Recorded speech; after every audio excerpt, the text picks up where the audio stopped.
এবার আসো আমরা চট্টগ্রাম বোর্ড 2024 সালে যে কানেক্টরসগুলো এসেছিল সেটা নিয়ে আলোচনা করি। প্রথম সেন্টেন্সটাই তোমরা খেয়াল করো, morning walk is good for all classes of people. সকালের হাঁটা এটা সকল শ্রেণীর মানুষের জন্যই উপকারী বা ভালো। এরপরে দেখো তুমি এখানে খেয়াল করো dash it is a simple exercise, it is good for health. দেখো মাঝখানে একটা কমা আছে, সেন্টেন্সের মাঝখানে অর্থাৎ কমপ্লেক্স সেন্টেন্সের ক্ষেত্রে যদি মাঝখানে কমা থাকে তাহলে বুঝতে হবে প্রথম ক্লজটা অবশ্যই অধীন ক্লজ। এখন it is good for health, এটা স্বাস্থ্যের জন্য ভালো।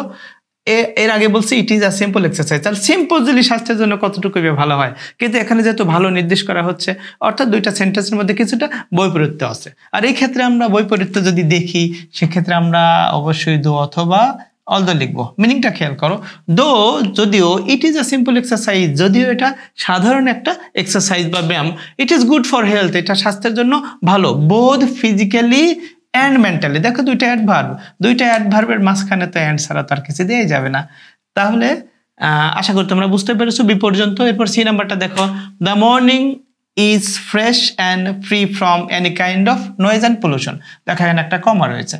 যদি কোনো সেন্টেন্সের মাঝখানে কমা থাকে দুইটা ক্লজের মাঝখানে, তাহলে বুঝতে হবে প্রথম ক্লজটাই অধীন ক্লজ, আর অধীন ক্লজের শুরুটা সাধারণত সিস অ্যাজ ওয়েন দো অলদো কিছু একটা দিয়ে হয়। এখানে কি বলা হয়েছে, মর্নিং ওয়াক যেহেতু যে কোনো নয়েজ থেকে ফ্রেশ এবং ফ্রি থাকে সেহেতু এটা মানুষকে সুস্বাস্থ্যবান রাখে, ভালো রাখে, হেলদি রাখে। তাহলে দুটাই কিন্তু লজিক্যালি একটা সম্পর্ক নির্দেশ করছে। সেই ক্ষেত্রে আমরা অ্যাজ অথবা সিন্স দিব। তাহলে as the morning is fresh and free from any kind of noise and pollution, যেহেতু সকাল এটা ফ্রেশ থাকে এবং ফ্রি থাকে যে কোনো ধরনের নয়েজ এবং পলিউশন থেকে, it keeps us sound and healthy, এটা আমাদেরকে সাউন্ড রাখে মানে ভালো রাখে এবং হেলদি রাখে, স্বাস্থ্যকর বা স্বাস্থ্যবান রাখে। Morning walk cost nothing, morning walk এর জন্য কোনো কষ্ট লাগে না, খরচ লাগে না। গিভস মোর, দেয় প্রচুর। তাহলে কষ্ট লাগে না কিন্তু দেয় মোর, একটু ব্যতিক্রম হয়ে গেল না, উল্টোপাল্টা হয়ে গেল না। এই উল্টোপাল্টা বোঝানোর জন্যই আমরা কানেক্টরস হিসাবে যদি মাঝখানে বসাই তাহলে বাট বসাবো, আর যদি শুরুতে বসাই তাহলে আমরা দো বসাবো, আর যদি সিম্পল সেন্টেন্স থাকে তাহলে আমরা ডেসপাইট অথবা ইনস্পাইট অফ বসাবো। যাই হোক আমরা লাস্টের দিকে যাই।